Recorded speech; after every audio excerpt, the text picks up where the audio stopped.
Xin chào, chào mừng trở lại với Agar Nagarjuna. Chúng ta đang đi đến chương 11. Nhìn này, chương 10 đã rất khó. Thứ lửa và củi đó thì rất khó. Ngọn lửa tạo ra củi hay củi tạo ra ngọn lửa. Và tôi rất vui để nói rằng chúng ta đi đến một chương nơi mà câu thơ đầu tiên dễ dàng hơn. Mấy duyên đẹp. Vì vậy chương này được gọi là, trong tiếng Tây Tạng có nghĩa là Parisha, có nghĩa là một sự nghiên cứu, phải không? Và rồi Ngundanchita có nghĩa là có một điểm đầu tiên trên vòng luân hồi không? Và có một điểm cuối trên vòng luân hồi không? Đó là một câu hỏi rất hấp dẫn. Tôi đã gọi tên chương là một sự nghiên cứu về một sự khởi đầu đầu tiên, hay một sự kết thúc cuối cùng cho mọi thứ. Có một sự khởi đầu đầu tiên không? Và có một sự kết thúc cuối cùng cho mọi thứ không? Vì vậy chúng ta sẽ nói về điều đó. Tôi nghĩ nếu các bạn đang buồn chán và các bạn muốn đi sâu hơn, tôi nghĩ rằng nó rất thú vị để thử xem tại sao Ngài đã đi theo thứ tự này. Nó có vẻ như Ngài chỉ ném mọi thứ ra, gần như không có logic. Tôi nghĩ là có một logic sâu hơn nếu các bạn có thể hiểu tại sao 27 chương đi theo thứ tự của chúng. Có lẽ các bạn có thể hiểu được trí tuệ của Ngài Nagarjuna bằng cách nào đó. Và một lần nữa là Ngài Johnny Lama, cho các bạn nhớ từ phần đầu tiên của chúng ta, quay trở lại 2 năm trước. Ngài chỉ cần trộn tất cả lên. Ngài nói, thứ tự thật sự giống như là chương 18 trước, và sau đó, đây là câu thơ đầu tiên trong chương 11.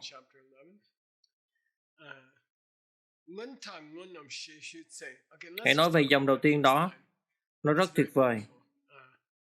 Munta có nghĩa là một sự khởi đầu đầu tiên của vòng luân hồi, một sự khởi đầu đầu tiên trong thời gian của chúng ta trong vũ trụ này. Liệu đã có một điểm mà các bạn và tôi lần đầu tiên đến vũ trụ này không? Liệu đã có một điểm khởi đầu của Michael hay Pachi hay Tim hay Rebecca hay Paul không? Liệu đã có một lần đầu tiên? Liệu đã có một điểm khởi đầu không? Suche có nghĩa là khi họ đã hỏi Ngài. Khi họ đã hỏi Ngài ai? Họ đã hỏi Đức Phật. Khi các đệ tử đã hỏi Đức Phật. Che, dấu trích dẫn. Có một sự khởi đầu đầu tiên cho mọi thứ không? Liệu đã có một sự khởi đầu đầu tiên cho mọi thứ không? Suche. Thì quá khứ Su để đưa ra một yêu cầu hoặc để hỏi. Suche. Bây giờ tôi nghĩ nó thật hấp dẫn khi họ đã không nói dốt.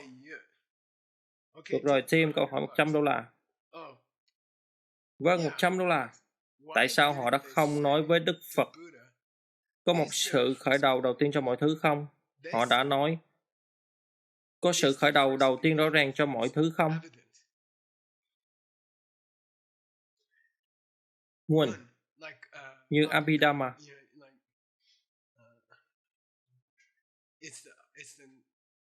Nó có nghĩa là có thể nhìn thấy hoặc rõ ràng.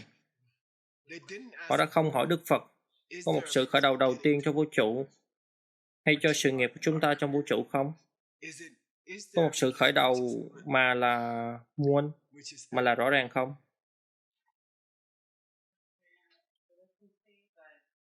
Đúng rồi, tốt, $100 cho Rebecca.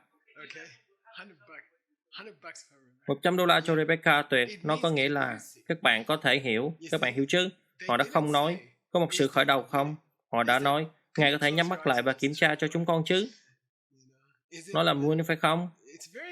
Việc Ngài Nagarjuna chọn động từ này với tôi, nó rất là thu hút. Ngài có thể nhìn thấy có một sự khởi đầu không?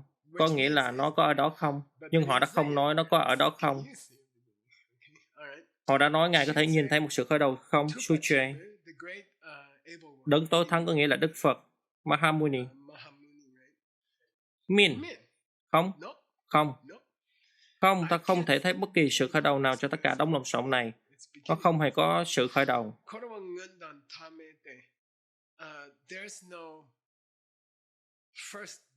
Không có sự khởi đầu của vòng luân hồi. Và không có meta, cũng có nghĩa là không có sự kết thúc. Hiện giờ đó là một thứ gì đó chúng ta phải đề cập tới Dila, và sau đó họ đã nói tại sao không, và Ngài đã nói không có thứ gì có thêm một điểm đầu và điểm cuối, một điểm giữa. Đừng hỏi ta nếu sự nghiệp của các bạn trong vòng luân hồi đã có một sự khởi đầu vào quá khứ, đã có một sự khởi đầu và một sự kết thúc cuối cùng. Tại sao? Bởi vì không có thứ gì có một điểm đầu và không có thứ gì một điểm cuối, và không có thứ gì có một điểm giữa. Dila ngon, nhưng Ngài không nói theo cách đó. Ngài nói bất cứ thứ gì mà không có một điểm đầu và một điểm cuối. Ukalayu. Thì làm sao các bạn có thể có một điểm giữa? Nếu nơi các bạn đang đi, nếu con đường các bạn sẽ đi là vô tận, nếu con đường các bạn đã đi là vô tận, ta không biết nơi nào là điểm giữa. Các bạn sẽ đặt điểm giữa ấy ở đâu? Ngài giống như thôi nào, đâu là điểm giữa? Tôi thích bức ảnh của một giải Vipan. Bằng cách nào đó nó gợi ý cho tôi sự khó khăn của việc xác định một sự khởi đầu. Tôi không biết, tôi vừa nhìn thấy bức ảnh này và tôi đang nghĩ, tuyệt thật, đó là bức ảnh tôi muốn. Không có điểm giữa trên một sợi dây dài vô tận. Chúng ta hãy đi đến khổ thơ tiếp theo.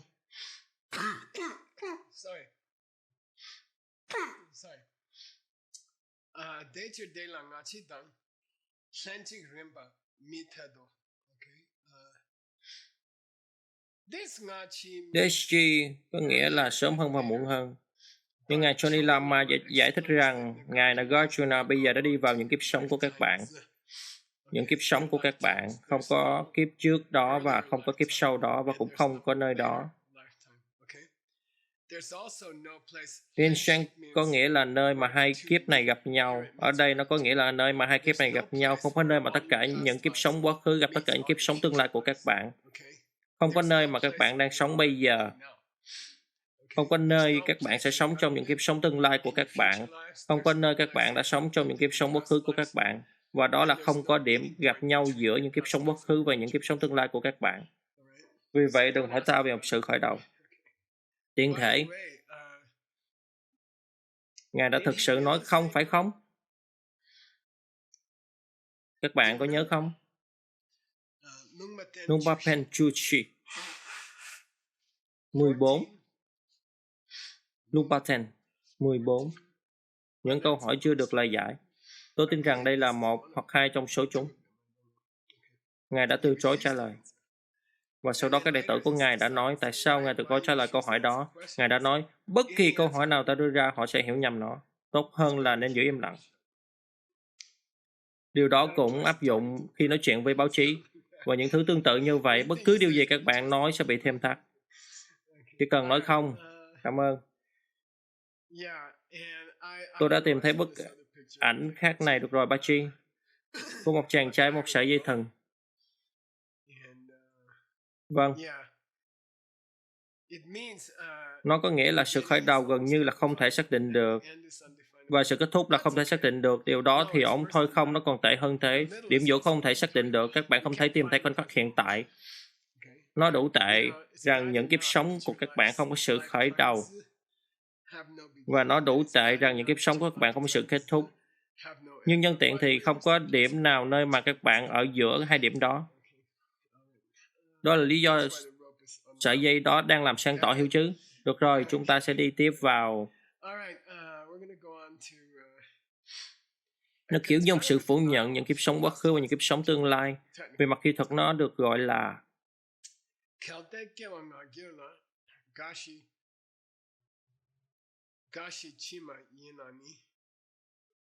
và cái nào đã đến trước? Sự sinh ra của các bạn hay là sự già đi và cái chết của các bạn? Hãy sắp xếp chúng lại với nhau. Cái nào đã đến trước? Sự sinh ra của các bạn hay sự già đi và cái chết của các bạn? Cái nào đã đến trước? Nếu sự sinh của các bạn đến trước và sau đó các bạn già đi và cái chết đã đến sau đó, vậy thì các bạn nên có thể được sinh ra mà không già đi và chết. Bởi vì trong phần đầu nó phải đứng độc lập. Nếu các bạn có thể được sinh ra mà không già đi và chết. Xin lỗi, nếu việc sinh ra để đến trước việc già đi và chết, thì việc sinh ra có thể đứng độc lập. và nó không phải phụ thuộc vào việc già đi và chết. Nếu các bạn nói, sự tái sinh của tôi vào thế giới này đã đến trước, sau đó tôi đã già đi trong thế giới này và chết. Ngài nói không, được rồi, nếu nó là cách nó đã xảy ra, thì khi Wachiwawadeng, thì các bạn có thể có một sự tái sinh mà không có sự già đi và chết.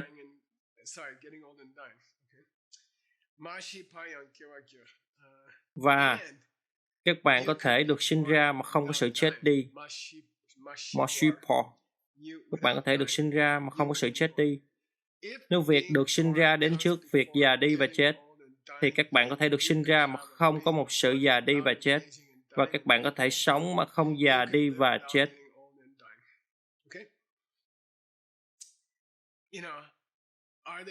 Chúng có phụ thuộc lẫn nhau không? Cái này có phụ thuộc vào cái kia không? Câu hỏi đó là gì? Từ đó anh chàng đó nói, anh chàng đó kiểu như là một anh chàng mùa thu hoàn hảo. Anh ấy luôn đưa câu trả lời sai đúng lúc. Và anh ấy nói, việc sinh ra đến sau việc già đi và chết. Và Gashinawa, việc già đi và chết đến trước. Và khi Ngài chết đi và Ngài được sự tái sinh, vì vậy sự tái sinh thì không có trước. Việc già đi và chết đến trước, sau đó Ngài có một sự tái sinh. Được rồi, tốt. Vậy trong sự khởi đầu của quá trình đó, khi mà chỉ có sự già đi và chết, điều đó không phụ thuộc vào cứ điều gì. Ngài có thể già đi và chết mà không hề được tái sinh. Không hề được sinh. Tại sao? Việc được sinh ra lại đến sau. Được rồi, vậy bạn có thể già đi và chết mà không được sinh ra, đúng không? Tại sao? Bạn đã nói là việc được sinh ra đến sau.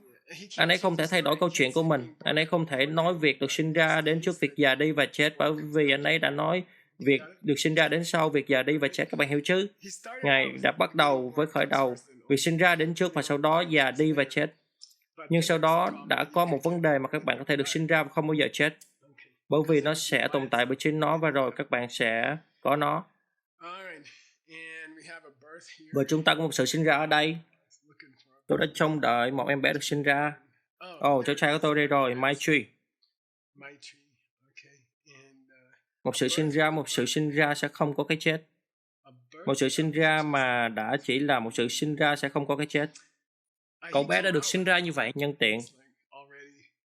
Cậu bé đã trông như bức điêu khắc, người suy tư của Rodin. Các bạn có giờ thấy nó chưa? Pachi ở Paris. Rodin di sản của ông ấy. Điều đó thật tuyệt, cậu bé đang ở trên đó. Đó là Maitri. Khổ thơ tiếp theo.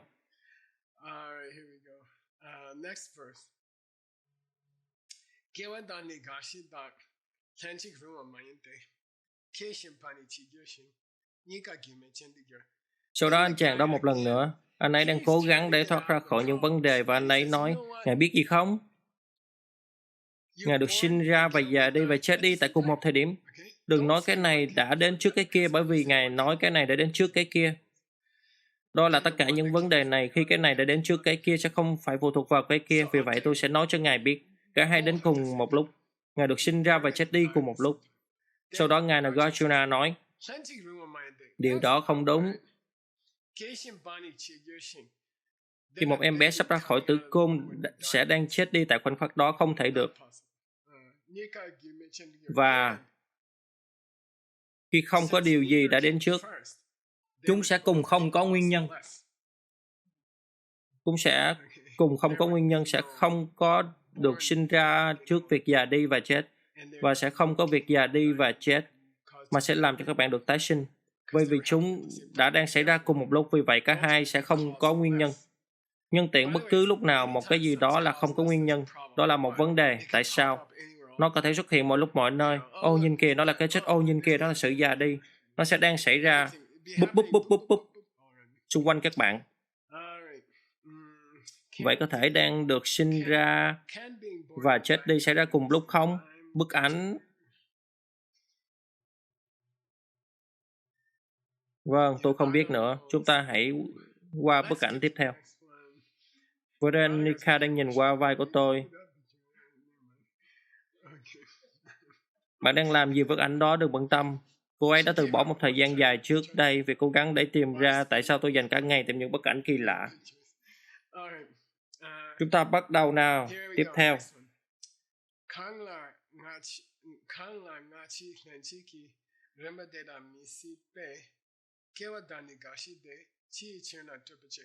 Điều này là rất thú vị với tôi. Nhìn xem, vậy sự sinh ra không thể đến trước sự già đi và chết, đúng không? Đúng vậy, việc già đi và chết không thể nào đến trước việc được sinh ra, đúng vậy. Và chúng ta đã nói rằng chúng không thể xảy ra cùng một lúc, phải không? Đúng vậy. Vì vậy, Ngài là Michipa, phải không? Michipa là gì, Tim? Bạn có nhớ không? Vì vậy, chúng là không thể, đúng không? Và anh chàng đó nói, vâng, chúng là không thể. Sau đó, Ngài Nagarjuna nói, tại sao bạn tiếp tục nói về việc được sinh ra và việc chết và già đi? Tại sao bạn làm chuyện tào lao này? Chopa có nghĩa là, bây giờ chúng ta sẽ nói về Chopa. Chopa có nghĩa là, tại sao bạn dựng lên tất cả những thứ này? Tại sao bạn tiếp tục với thứ kỳ lạ? Đầu tiên tôi đã được sinh ra và sau đó tôi đã già đi và chết, không? Tôi đã già đi và chết và sau đó tôi được sinh ra một lần nữa, không? Chúng xảy ra cùng một lúc, không. Sau đó tại sao bạn tiếp tục suy nghĩ về những thứ kỳ lạ này? Vì vậy, những thứ kỳ lạ, suy nghĩ đến những thứ kỳ lạ, đó là một từ đặc biệt, Chopa. Và tôi đã muốn nói về nó bởi vì với tôi nó rất thú vị. Theo tiếng Phạn về thứ kỳ lạ là gì? Động từ là gì? Chúng ta bắt đầu nào. Chúng ta sẽ bắt đầu với tiếng Phạn một lần nữa. Đó là prapancha. Và nó thì kỳ lạ và các bạn sẽ không được thoải mái với nó. Không, thật khó để tìm thấy. Và có rất nhiều điều nó có thể là, vậy pra có nghĩa là forward, về phía trước. Như mũi thuyền hay một người tự hào hoặc về phía trước. Vì vậy phần chữ pra thì dễ. Phần khó là panch. Nó có thể có vài ý nghĩa. Pancha là gì? Đúng, lửa. Panch có nghĩa là lửa. Pancha có nghĩa là lửa. Và sau đó nó đã hình thành từ phun của tiếng Đức. Bench đổi thành phun và sau đó đã hình thành từ tiếng Anh là fire, lửa. Theo tiếng Tây Ban Nha nó là gì? Fuego. Sau đó hãy quên điều đó đi. Đó là một điều kỳ lạ. Mà có lẽ có nghĩa là nó đã được Pancha trước đó. Nhưng đó một câu chuyện dài. Vì vậy Prapancha tôi giải thích nó như thế này. Như này. Và nhiều đến từ một. Vì vậy, tại sao các bạn tiếp tục dựng lên thứ gì đó? Tại sao các bạn tiếp tục dựng lên thứ gì đó khi chẳng có thứ gì ở đó? Tại sao các bạn chupa? Chupa cũng có nghĩa là hoặc patch. Các bạn có biết patch như pachi? Động từ trong tiếng Phạn. Patch có nghĩa là to cook, nấu một cái gì đó. Nó đã từng là pekwa và sau đó nó đã hình thành từ kitchen, nhà bếp, và kuchi, phòng bếp, và vipeka có nghĩa là khi nghiệp của các bạn được nấu chín. Điều đó có nghĩa là nghiệp chín mùi. Và từ tiếng Phạn cho nghiệp chín mùi là siêu nấu chín. Vipeka, vipech. Việc nấu ăn đó có thể cũng có cảm giác của việc bày các món ăn lên bàn. Như bày một bữa ăn cho một người. Vì vậy một lần nữa, nó là ý tưởng này của tại sao các bạn làm bữa tiệc này? Tại sao các bạn tiếp tục dựng lên sự sinh già đi, cái chết? Tại sao các bạn tiếp tục nói với tôi điều này? Tại sao các bạn tiếp tục làm những thứ này? Như việc trình bày một bữa ăn. Cũng có nghĩa khác theo tiếng Phạn là đó là pek. Và pek theo tiếng Ấn Âu có nghĩa là để được xinh xắn, để được xinh đẹp. Và nó đến từ một động từ mô tả cho việc chải lông cừu và chải mái tóc của các bạn và làm cho chính các bạn xinh đẹp. Vì vậy nó được gọi là pek. Pek cũng có nghĩa là để cắt lông của một con cừu và để làm cho một con cừu xinh đẹp. Và đó pek đã hình thành từ fight, chiến đấu. Đó là lý do tại sao có một GH và chiến đấu. Điều đó có nghĩa là kéo tóc của ai đó. Và có một loại vỏ được gọi là pectin. Nó trông giống như một cái quạt. Vì vậy một lần nữa các bạn có ý tưởng này của tạo ra thực tại từ một điểm duy nhất, theo nhiều phiên bản khác nhau. Tại sao chúng ta đang thảo luận về động từ này? Nghĩ về những điều kỳ lạ.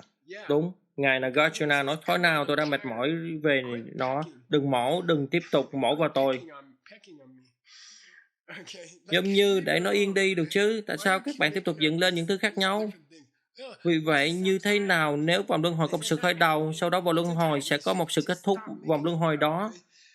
Chỉ cần đừng dựng lên chuyện tào lao được chứ. Nó không. Đây là tất cả.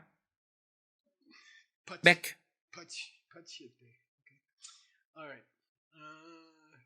Dừng bài học tiếng Phạn. Sự khác biệt giữa việc tạo ra một thứ gì đó từ không có thứ gì và việc tạo ra một thứ gì đó từ một thứ gì đó.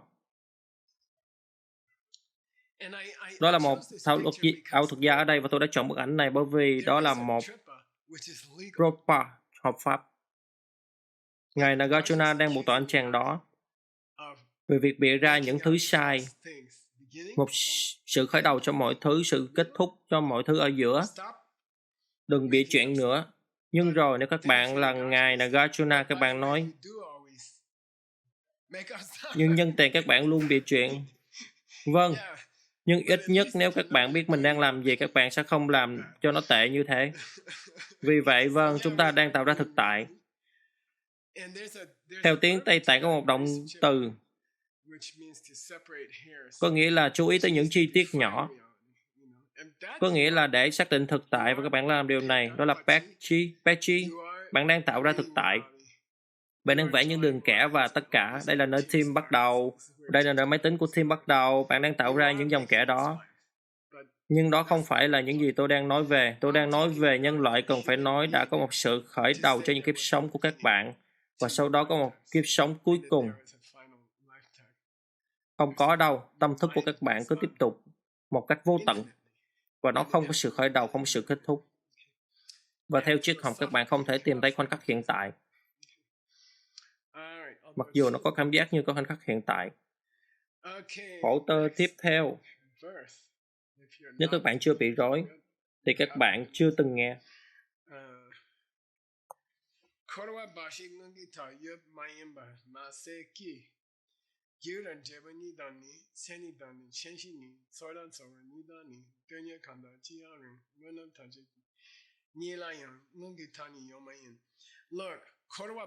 Xem này, Kopa Pachin có nghĩa nó không chỉ là vòng luân hồi.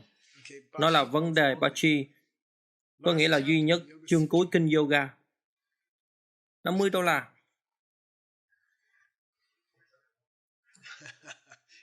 Nó được gọi là Pachipa, một và chỉ một. Kaivalya. Trung tâm yoga lâu đời nhất ở Ấn Độ được gọi là Kaivalya. Trung tâm cho sự khởi đầu duy nhất của tất cả mọi thứ, hoặc cái gì đó kiểu như vậy. Kaivalya. Và nó đã trở thành từ đồng nghĩa cho từ tính không trong kinh yoga. Một và chỉ một. Pachi. Nó đang làm gì ở đây, Geshe-la? Đừng bị phân tâm nữa. Kopa Pachi có nghĩa là nhìn này, nó không chỉ là vòng luân hồi mà không có một sự khởi đầu, một sự kết thúc. Mà Mache có nghĩa là nó không phải chỉ có vậy. Các bạn không thể chỉ ra một nguyên nhân đầu tiên, và bạn không thể chỉ ra một kết quả cuối cùng. Các bạn không thể chỉ ra một hình ảnh tinh thần đầu tiên, một thứ gì đó. Các bạn không thể chỉ ra điều đầu tiên mà đã khớp với hình ảnh tinh thần đó, sự định nghĩa và thứ được định nghĩa. Các bạn không thể chỉ ra cảm giác đầu tiên mà đã từng được cảm nhận. Các bạn không thể chỉ ra cảm giác đầu tiên mà đã từng được cảm nhận. Mỗi cảm giác mà đã cảm nhận một thứ gì đó, và mọi thứ mà đã được cảm nhận đến từ một cảm giác trước đó. Đứa nhân có nghĩa là một thứ gì đó mà có ý nghĩa, nhưng nó có nghĩa là chắc chắn hoặc cái gì đó cụ thể. Các bạn không thể chỉ ra bất cứ thứ gì trong vũ trụ. Không có sự khởi đầu cho bất cứ trải nghiệm nào trong vũ trụ. Hãy quên nó đi. Ngài Nagarjuna kiểu như là đừng có hỏi tôi, Đừng hỏi Đức Phật rằng những kiếp quá khứ của Ngài có một sự khởi đầu không. Tại sao? Bởi vì khi các bạn làm tổn thương ngón tay của mình, nó cũng đã không có sự khởi đầu. Vì vậy hãy quên vũ trụ của các bạn đi. Ngoáy mũi của các bạn nó cũng đã không có một sự khởi đầu. Ngài đã nói đừng hỏi tôi nữa, đừng dựng lên những thứ này nữa. Vì vậy khổ thơ này là về. Như này, vòng luân hồi không có bất kỳ sự khởi đầu nào. Nhưng nhân quả cũng không. Định nghĩa cũng không, cảm giác cũng không. Không thứ gì có một sự khởi đầu. Đó là Ngài Nagarjuna. Đó là bài chú đầu tiên đã có từ khi nào? Bài chú đã bắt đầu từ khi nào? Bài ung thư đã bắt đầu được chữa lành nhờ bài chú từ khi nào? Nếu bạn không hiểu những điều đó, bài chú cũng sẽ không hiệu quả. Không có hiệu quả được rồi.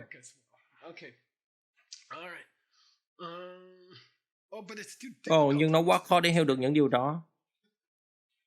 Hoặc là bà của con sẽ không bao giờ hiểu được nó. Geshe-la cứ để bà chỉ tụng những bài chú, điều đó ổn thôi.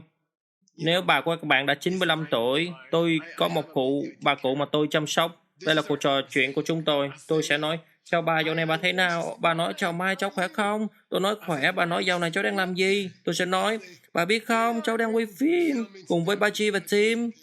Sau đó bà sẽ nói, thật tuyệt, Mai gần đây cháu đang làm gì thế? Và bà sẽ cứ hỏi tôi cùng một câu hỏi lặp đi lặp lại. Và nó thật thú vị.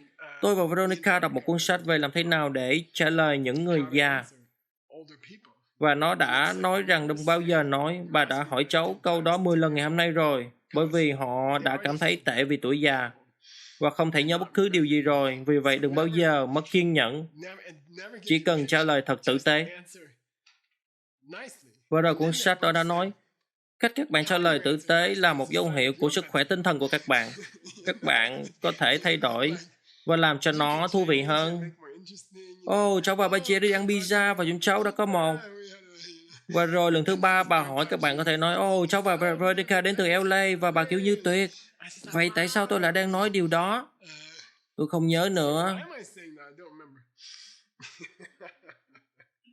Đừng dạy bà của các bạn những bài chú khi bà không... Đúng. Nếu một ai đó đã lớn tuổi như vậy, được rồi. Chỉ cần dạy họ bài chú, nói với họ rằng hãy trì tụng bài chú, nó đừng cố gắng giải thích tại sao bài chú lại có hiệu quả. Tôi tin rằng nếu một người lớn hơn 95 tuổi đừng giải thích bài chú, theo quan điểm của tôi, trước đó luôn luôn giải thích bài chú, bởi vì nó sẽ có hiệu quả hơn. Vì vậy, trừ khi tâm trí của họ đã trầm trọng như vậy, nhân tiện thì ngay cả một người 95 năm tuổi, nếu các bạn cố gắng giải thích tính không cho họ, các bạn có thể nhận được những kết quả thực sự hấp dẫn, các bạn có thể nhận được những kết quả tuyệt vời. Mẹ của tôi, mẹ kế của tôi đã đến thăm bà và tôi nói rằng, chà, chúng ta hãy đi ra ngoài để ăn trưa nào. Và bà đã nói mẹ không thể, và tôi hỏi tại sao vậy? Và bà đã nói mẹ có một lớp yoga, và tôi kiểu như cái gì cơ, mẹ đang tập yoga ư? Và bà 94 tuổi đúng chứ? Bà đang tập yoga với cái ghế hoặc cái gì đó, và tôi nói cha thật tuyệt, mẹ à, con không biết mẹ đang tập yoga. Và nói mẹ đã tập yoga 30 năm rồi mỗi ngày. Và tôi kiểu như ôi trời ơi, con đã không biết điều đó. Làm thế nào mẹ lại bắt đầu tập yoga? Con đã quên rằng con dạy mẹ lớp yoga đầu tiên à? Và sau đó mẹ chưa bao giờ dừng tập cả. Và tôi chỉ đã không biết. Vì vậy điều đó có thể là một sự ngạc nhiên. Các bạn có thể cố gắng giải thích ý nghĩa sâu xa hơn của việc bài chú hoạt động như thế nào. Người duy nhất mà các bạn không thể giải thích được nếu họ đã 100 tuổi hay gì đó. Nhưng bất kỳ người nào khác sẽ được lợi ích từ một lời giải thích nào đó về những gì xảy ra với bài chú.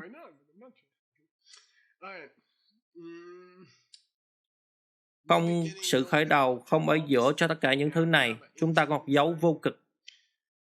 Nó chỉ làm cho lớp học này thú vị hơn đối với các bạn. Nó trông giống như một chiếc xe hơi, đúng không? Một chiếc xe hơi, nhưng đừng cố gắng để tìm ra điểm khởi đầu. Đừng cố gắng để tìm ra bây giờ các bạn đang ở đâu. Không có bất kỳ thứ gì tồn tại bởi chính nó cả. Được rồi, chúng ta hãy tiếp tục. Ôi trời ơi! Chúng ta đã kết thúc lớp học này. Liệu có thể không? Đó đã là một lớp ngắn. Nhân tiện thì đó là toàn bộ chương này. Tôi xin lỗi, phải không? Tôi bị ngớ ngẩn phải không? Ôi không, tôi không bị ngớ ngẩn, đó là tất cả, đừng cố gắng để tìm ra nó. Hãy xem này, các kiếp sống quá khứ của các bạn có sự khởi đầu không? Các kiếp sống quá khứ của các bạn có một sự kết thúc cuối cùng không? Không. Tại sao chúng ta lại đang nói về điều đó? Bởi vì không có thứ gì khác cũng vậy, lớp học này cũng không có sự kết thúc. Lớp học này không có sự khởi đầu, lớp học này không có một điểm ở giữa từ phía của chính nó. Nếu các bạn nhìn thấy lớp này kết thúc một cách bất ngờ, đó là bởi vì hạt giống của các bạn đã hết. Không có thứ gì có một sự kết thúc về phía của chính nó. Không có thứ gì có một sự khởi đầu từ phía của chính nó.